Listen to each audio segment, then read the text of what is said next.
నమస్తే అండి. నమస్తే అండి. మీ పేరు? నా పేరు నూర్జహాన్ అండి. ఏం పని చేస్తారు? నేను చిన్న బ్యూటీ పార్లర్ అండి నాది.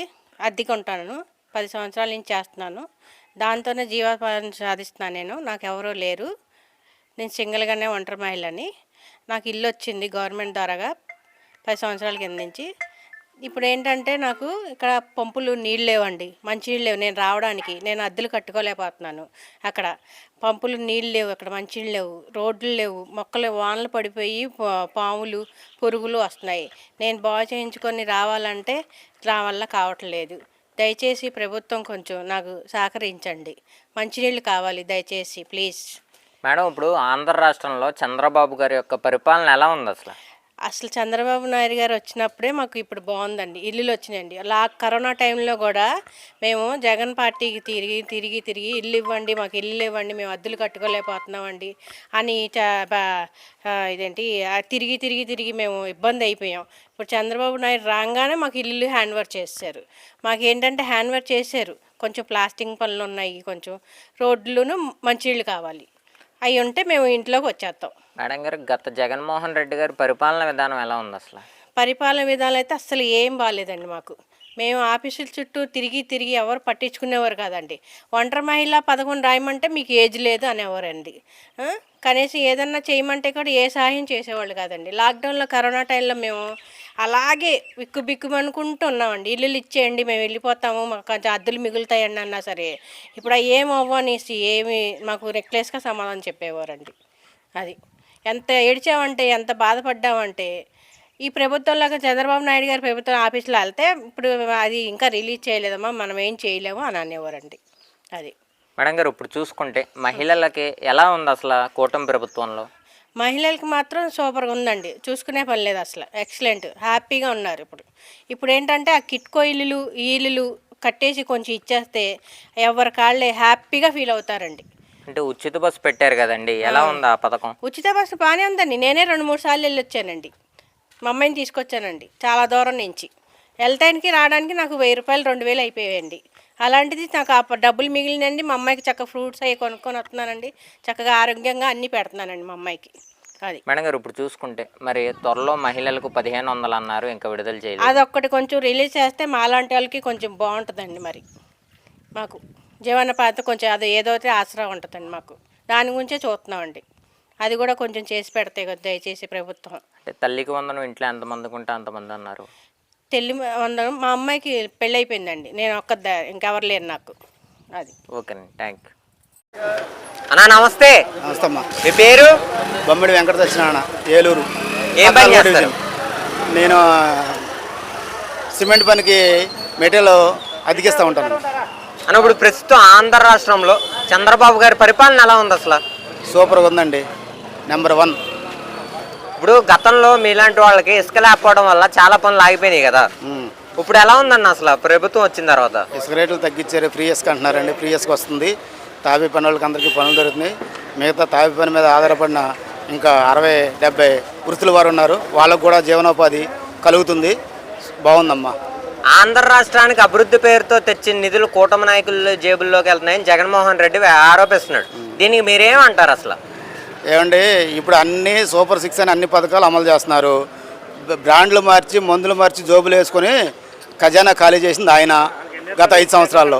ఇప్పుడు దెయ్యాలు వేదాలు వల్లించినట్టే ఆ మాటలు చెబుతుంటాయి. ఎక్కడ చూడండి ఇంతవరకు రోడ్లు ఏమైనా బాగున్నాయా? ఇవాళ ఎక్కడ చూడండి రోడ్లు బాగున్నాయి, కన్స్ట్రక్షన్లు జరుగుతున్నాయి. అదంతా ఎందుకండి? 3 రాజధానిని 3 ముక్కలు ఆటాడు, ఒక్క దగ్గర ఒకటి పెట్టాడండి 5 సంవత్సరాల్లో. అంటే ఇప్పుడు మళ్ళీ రాజధాని పరంగా విజయవాడ గుంటూరు హైవే మధ్యలోనే కట్టాలి రాజధాని అని చెప్పి జగన్ ఆరోపిస్తున్నాడు. మళ్ళీ నా ఏదంటే చూడు, 7 దాటితే తప్పతగలేస్తారని అలాగా 5 సంవత్సరాలు ఏమీ పీకలేకపోయాడు. ఇప్పుడు వచ్చేమి మళ్ళీ ఇక్కడ ఇస్తాను అక్కడ ఇస్తానమ్మని అవన్నీ కలబోలు మాటలండి. ఆయన వల్ల ఏమీ కాదు, ఏమీ చేయలేడు. ఏడు తిరిగి ఆ ముందు అమ్ముకొని ఆటలు నమ్ముకొని ఆ ఖజానా మొత్తం పూర్తి చేసుకొని ఇవాళ చూడండి మద్యం కేసుల్లో ఎంతమంది మినిస్టర్లు వాళ్ళు విదేశాల్లో ఇక్కడ సంపాదించడం విదేశాల్లో దాచుకొని ఐరన్ కంపెనీలు పెట్టడానికని ఆటలకని వీటికని విదేశాల చుట్టూ తిరుగుతున్నారు. ఇవాళ వాళ్ళని పట్టుకున్నారు, తొందరలోనే అందరూ లోనకి వెళ్తారు, అక్కడ హ్యాపీగా అందరూ కలుసుకొని పండుగ చేసుకుంటారు. వాళ్ళు అంటే రుషికొండ పేరుతో కూడా కూటమి నాయకులు దోచుకుంటున్నారు అంటున్నారు. అసలు అక్కడ దోచుకుంటాక ఏముందండి? రుషికొండ ఇంతవరకు ఎలాగుండేదండి, సుందరవదనంగా ఉండేది. అదంతా బోడుగుండు చేసి అక్కడ అపార్ట్మెంట్ దేనికి ఈయన పరిపాలన కోసం అక్కడికి వెళ్ళిపోవడం కోసం ఒక రాజీ ప్యాలెస్ని కట్టించుకొని వాళ్ళ ఫ్యామిలీ కోసం కట్టించుకుని ఇవాళ ఇది టూరిజం శాఖకి సంబంధించిందంటే అబద్ధం ఆడాడు.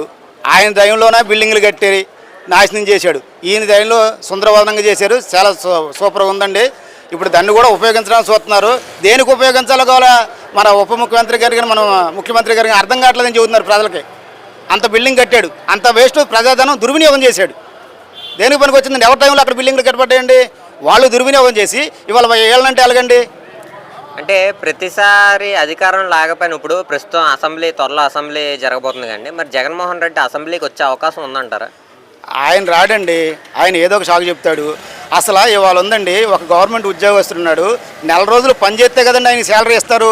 ఆయన ఎమ్మెల్యేకి ఎందుకు అనుకున్నారండి? అక్కడ సమస్యలు తీసుకెళ్ళి అసెంబ్లీలో చర్చించి ప్రజలకు న్యాయం చేస్తారని ఆయనకు అధికారం ఇచ్చారు. అది దుర్వినియోగం చేస్తున్నారు. ఈ ప్రజలు అర్థం చేసుకోవాలి. అలాంటి నాయకులకు ఎలగొట్టేస్తున్నామా అని అర్థం చేసుకోవాలి. మన సమస్య తీరుతాడు అనుకోని మనం ఓట్లేసి గెలిపించిన మనిషి వెళ్ళి అక్కడికి వెళ్ళి జీతం తీసుకుంటాడు, కానీ మన సమస్యలు ఎవరు ఎత్తట్లేదు ఆ మనిషి. అలాంటి మనిషికి ఓట్లు వేస్తారా? ఒకసారి ఆలోచించండి. ఇవాళ గవర్నమెంట్ ఉద్యోగస్తులు ఉన్నాడు, జీతం ఎప్పుడు ఇస్తారండి? పని చేస్తే కదా ఇస్తారు. మరి పని చేయనోడు వాళ్ళ జీతం ఎవరు తీసుకుంటాడా ముఖ్యమంత్రి? అసలు గతంలో చేసిన ముఖ్యమంత్రిగా పని చేసిన మనిషి అసెంబ్లీకి వెళ్లకుండా ప్రజా సమస్యలు నిర్వహించకుండా ఇవాళ జీతం తీసుకోవడానికి చేతులు వెళ్ళగొస్తున్నాయండి. అందరూ దీని మీద ఆలోచించాలండి. మన అయ్యన్న పాత్రిక కూడా చెప్పారు, చాలా క్లియర్గా చెప్పారు. ఇలాంటి వ్యక్తులకు ఓట్లు వేస్తే ఫ్యూచర్లో చదువుకున్న వాళ్ళు చాలామంది ఉన్నారు. ఆలోచించండి, ఓటేసే ముందు ఆలోచించండి. ఏ వ్యక్తి ఎలాంటి మనిషి మన సమస్యలు తీరుతాడా, మన సమస్యల కోసం నిలబడతాడా అని ఆలోచించేయాలి. ఇలాంటి మనుషులకు ఓట్లేసి ఇవాళ అసెంబ్లీకి ఎన్నాళ్ళైనా వెళ్ళకపోతే ఆయనకి జీతం ఎలా తీసుకుంటున్నాడండి? అంటే ప్రతిపక్ష స్థానం కావాలని చెప్పి ఆశిస్తున్నాడు కదండి జగన్మోహన్ రెడ్డి. మరి ఇస్తారంటారా? ఆయన కలిగిస్తారండి. ప్రజల ఇబ్బంది ఇంకెలిగిస్తారు. రాజ్యాంగంలో లేనిది ఈయన కోసం పుట్టిస్తారేంటండి?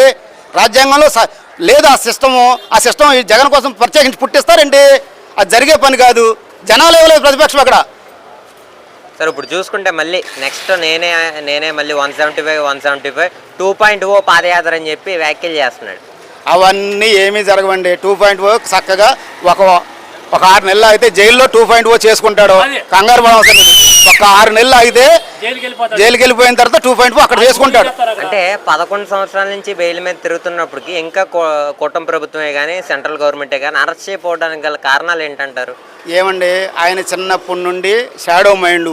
ఆ మైండ్ ఉన్న మనస్తత్వం మనిషికి అన్నీ తెలుసు కాబట్టి ఆ చట్టంలో ఉన్న లొసుకులను అడ్డం పెట్టుకొని ఈ తతంగం అంతా నడుస్తుంది.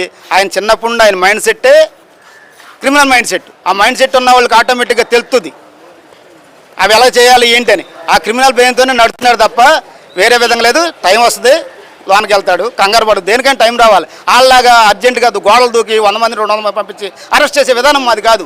కూటమి ప్రభుత్వం అంటే దానికి ఒక పద్ధతి ఉంటుంది, ఒక క్లారిటీ ఉంటుంది. ఏ విషయం తీసుకున్నా టైం వస్తుంది, ప్రతిదీ బయటపడుతుంది. కంపల్సరీ లోనికి వెళ్తాడు, కంగారు పడ అవసరం తీసుకుంటారు, చర్యలు తీసుకుంటారు. మా ఎమ్మెల్యే గారు నెంబర్ 1 సూర్యుడు ఉదయించక ముందే వస్తారండి ప్రతి మనిషిని. మా ఎమ్మెల్యే గారు బడే రాధాకృష్ణ ఎస్ఎన్టీ గారు. ఆయన పొద్దున్నే మార్నింగ్ ఎవరు వచ్చినా కానీ ముందు పేద ప్రజలకే అందుబాటులో ఉండి వాళ్ళ సమస్య విని ఆ అధికారులకి గైడ్లైన్స్ ఇచ్చి ఆ పనులు పూర్తి చేస్తారు. ముందు ఇచ్చేది ప్రయారిటీ మా ఎమ్మెల్యే గారు పేద ప్రజలకండి. ఓకేనండి, థ్యాంక్ యూ. ఓకే.